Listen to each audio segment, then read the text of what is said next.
சாய்ராம், என் அன்பு செல்லமே, என்னுடைய அழகான தங்கமே, அம்மா உன் வாழ்வில் நடக்கும் சில விஷயங்கள் உனக்கு தெரியுமா?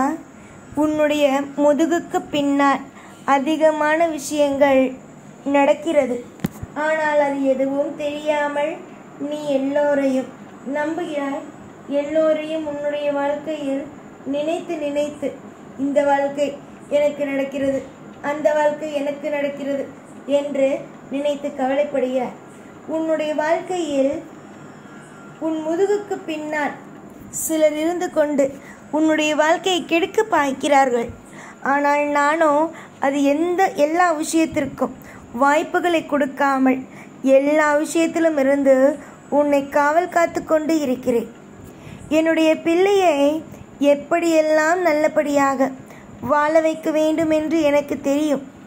ஆனால் என்னுடைய பிள்ளை சில சமயத்தில் எனக்கு எந்த ஒரு நல்ல காரியத்திலேயும் ஒத்துழைப்பை தருவதே இல்லை. எப்பொழுதும் அலட்சியங்கள், எப்பொழுதும் மனவேதனைகளை மட்டும் நினைத்து கொண்டு எனக்கு சாயா ஒன்றும் தரவில்லை, சாயா இப்படி அப்படி என்று எப்பொழுதும் குறைதான் சொல்கிறாயே தவிர எப்பொழுதும் என்னுடைய பிள்ளை எனக்கு சாய் நல்லதுதான் செய்வார், சாய் எல்லாவற்றிலும் அற்புதத்தை தான் நடத்துவார் என்றாவது நீ சொல்லியிருக்கிறாயா? சொன்னதே அல்ல. ஏனென்றால் நீ என்னை நம்பவும் அல்ல. பொறுமையோடு இரு. நீ பொறுமையோடு செய்யும் ஒவ்வொரு காரியத்திலேயும் வெற்றிகளை நிச்சயமாக சூடுவாய். அதில் எந்த மாற்றமும் அல்ல. இன்று கஷ்டத்தை பார்த்த நீ நாளை இஷ்டத்தையும் கண்டிப்பாகவே பார்ப்பாய். புரிந்ததா? ஒரு மனிதன் ஆயுள் முழுவதும் கஷ்டத்தையே பார்ப்பான் என்பது கிடையாது. ஒரு மனிதன் எப்பொழுதும் சந்தோஷத்தையும் பார்ப்பான். வாழ்க்கையில் கஷ்டப்படுகிறோமே என்று நினைத்து கொண்டும் வாழ்க்கையில் ஒவ்வொரு நாளும் இப்படியே ஏதாவது ஒன்றை தவறாக நினைத்து கொண்டே இருந்தாய் என்று வைத்துக்கொள். அதனால் உனக்கு நிம்மதி நடக்குமா? நிம்மதி நடக்காது, கஷ்டம்தான் நடக்கும். அதனால் எந்த ஒரு விஷயத்தையும் போட்டு குழப்பாமல், எந்த ஒரு விஷயத்தையும் போட்டு அதிகமாக மனதை போட்டு வேதனை அடைய வைத்து கொள்ளாமல் பொறுமையோடு இருந்தாலே போதும். உன் வாழ்வில் திருப்தி கிடைக்கும்.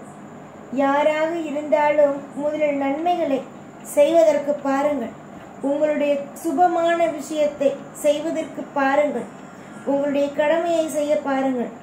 அதையெல்லாம் விட்டுவிட்டு எப்பொழுதுமே எல்லா நேரத்திலேயுமே தவறு நடந்து விடுமோ, அது நடந்து விடுமோ, இது நடந்து விடுமோ என்று போட்டு குழப்பிக்கொண்டே இருக்காதீர்கள். எந்த அளவுக்கு நீங்கள் உங்களுடைய மனதை யதார்த்தமாகவும் அதே நேரம் உங்களுடைய வாழ்க்கையில் நல்லது நடக்கும் என்று நம்புகிறீர்களோ அந்த அளவுக்கு உங்களுடைய வாழ்க்கையில் நல்லது நடக்கும். அதை விட்டுவிட்டு எனக்கு இதெல்லாம் நடக்காது, எனக்கு அதெல்லாம் நடக்காது, ஒவ்வொரு நிமிஷமும் வாழ்க்கையில் எனக்கு தப்புதான் நடக்கும் என்று நினைத்தால் தப்புதான் நடக்கும். புரிந்ததா? நன்மைகள் செய்பவர்களுக்கு நன்மை, அதே நேரத்தில் எப்பொழுதும் என்னுடைய வாழ்க்கையில் தீமைதான் நடக்கும் என்று நினைப்பவர்களுக்கு தீமை. இதில் நீதான் எல்லா விஷயத்தையும் புரிந்து கொள்ள வேண்டும். நல்லது நினைப்பவர்களுக்கு நல்லது, தீமை நடக்கப் போகிறது என்று நினைப்பவர்களுக்கு தீமை. இதுதான் உண்மை. காலம் உங்களுக்கு எப்பொழுதும் நல்லதே செய்யும். ஒவ்வொரு எதிர்பார்ப்பும் உங்களுடைய வாழ்க்கையில் உனக்கு உதவி செய்ய யாருமே இல்லை, உனக்கு எப்பொழுதும் எந்த ஒரு நிலையிலும் அற்புதத்தை ஆற்றுவதற்கு யாருமே இல்லை என்று நினைப்பதை விட நான் இருக்கிறேன், அதாவது நீ உனக்கு துணையாக இருக்கிறாய் என்று நினைத்தாலே போதும். அது எவ்வளவு பெரிய சக்தி தெரியுமா? முதலில் அது உனக்கு தெரியுமா? மற்றவர்களை பார்த்து சொல்கிறாய் அல்லவா, இந்த பெண் மிகவும் தைரியமான ஆளாக இருக்கிறார், யாருமே இல்லை என்றாலும் ஒரு தனி பெண்ணாக இருந்து குடும்பத்தை கட்டி ஆளுகிறாய் என்று. அந்த மாதிரி நீ இருக்கக்கூடாதா? உனக்கு துணை வேண்டுமா என்ன? அதாவது மனிதர்களுடைய துணை. மற்றவர்களை பார்த்து நீ எப்படி வியக்கிறாயோ அதே மாதிரி உன்னுடைய வாழ்க்கையிலும் நீ செய்யும் விஷயங்களை பார்த்து கொஞ்சம் வியந்து பார்.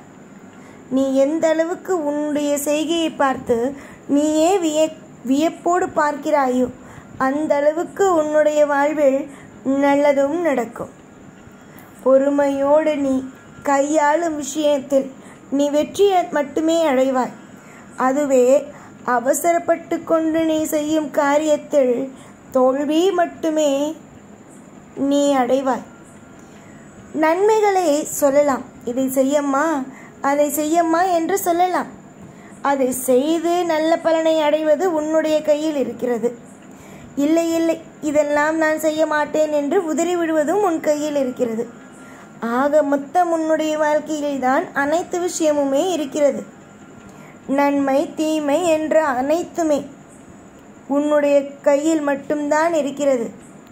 இங்கு நிறைய பேருக்கு ஆசைப்படுவது கிடைக்கிறதா? ஆனால் உன்னுடைய வாழ்க்கையை பொறுத்த வரைக்கும் ஆசைப்படுவது அனைத்தும் கிடைத்துதானே இருக்கிறது. அதே மாதிரி பொறுமையாக இரு. இப்பொழுதும் நீ ஆசைப்படுவது அனைத்தும் கிடைக்கும். எதுவும் கிடைக்காமல் எல்லாம் போகாது. எல்லாமும் கிடைக்கும், நல்லாவே கிடைக்கும். தொடர்ந்து மனதில் எப்பொழுதும் அமைதிக்குள் எல்லா நிலைமையும் மாறும். அதே மாதிரி இப்பொழுது உன்னுடைய வாழ்க்கையில் இருக்கும் இந்த கசப்பான மனதுக்கு ஏற்றுக்கொள்ளவே முடியாமல் தவிக்கிறாய் அல்லவா, இந்த கசப்பான விஷயங்களும் நிச்சயமாக மாறும். எதையெல்லாம் எதிர்பார்க்கிறாயோ, எந்த விஷயத்தை எல்லாம் வாழ்க்கையில் வேண்டும் வேண்டும் என்று அடம்பிடித்து கேட்கிறாயோ அனைத்தும் உனக்கு நலமோடே கிடைக்கும். நீ அடம் பிடித்து கேட்பது எல்லாம் தராமல் இருப்பேனா என்ன? நிச்சயமாகவே தருவேன். பொறுப்பான பிள்ளைக்கு பொறுப்பாகவே ஒரு அப்பாவாக இருந்து எல்லாவற்றையும் தர வேண்டும் அல்லவா? கண்டிப்பாக தருவேன். நீயாக இரு. நான் செய்ய வேண்டிய காரியத்தை சுபமாக செய்து முடித்து உன்னை சிரிக்க வைத்து அழகு பார்க்கிறேன். எல்லோரும் எல்லா தெய்வங்களும் உன்னோடே இருக்கிறது. எந்த தெய்வமும் உன்னோடு இல்லை என்பது கிடையாது. எல்லா தெய்வமும் உங்களோடு இருக்கிறது. நன்மைகள் மலரட்டும். எதிர்காலத்தில் மிகப்பெரிய ஒரு அற்புதமும் அதிசயமும் நடக்கட்டும் என்று ஆசீர்வாதம் செய்கிறேன். என்னுடைய ஆசீர்வாதம் என்றும் உனக்கு துணை இருக்கும். எப்பொழுதும் உன் கூடவே இருந்து உன்னை வாழ வைத்து அழகு பார்ப்பேன். இந்த சாய்நான். ஓம் சாய்ராம்.